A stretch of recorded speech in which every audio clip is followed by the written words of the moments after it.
بسم اللہ الرحمن الرحیم۔ امیر المجاہدین استاد محترم حضرت علامہ خادم حسین رضوی علیہ رحمہ کا ذکر جاری و ساری تھا۔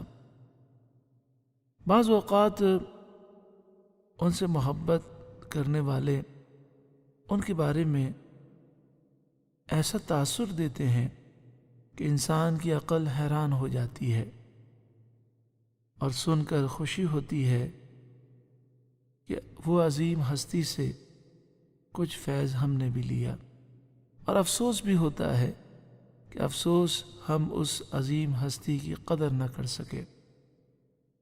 ایک شخص نے ذکر کیا، وہ کسی بہت بڑی کمپنی میں ملازم ہیں۔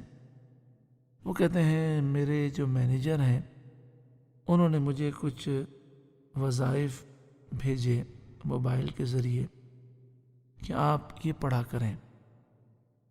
تو اس ملازم نے امیر المجاہدین کا ایک کلپ بھیج دیا۔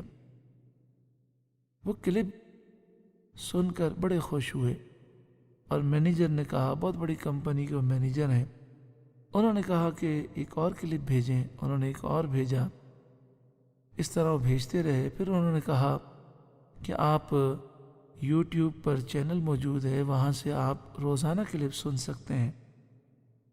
تو پھر اس مینیجر نے کہا کہ میرے والد، میرے دادا سنی نہیں ہیں، دیوبند سے تعلق رکھتے ہیں، لیکن آپ نے علامہ خادم حسین رضوی کے جو کلپ بھیجے، ان کلپس نے میرے دل کو ہلا کے رکھ دیا۔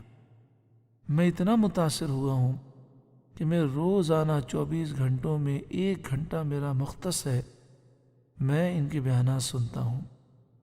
اور پھر اس نے بڑی عجیب بات کہی، اس نے کہا کہ ان کے بیانات سن کر میں اس نتیجے پہ پہنچا ہوں کہ 1947 میں اگر مسلمانوں کو یہ قائد مل جاتے تو مسلمانوں میں تحریک آزادی کا وہ ولولہ ہوتا کہ پورے بر صغیر میں مسلمانوں کی حکومت ہوتی، ہندو ایک مختصر سی جگہ میں ہوتے۔ یہ ساری برکتیں کیوں ہیں کہ آپ نے محبوب کریم صلی اللہ علیہ وسلم سے وفا کی۔ بس آخر میں یہی عرض ہے کہ امیر المجاہدین کے بیانات کے کلپ ہم بھی سنیں، زیادہ سے زیادہ عام کریں۔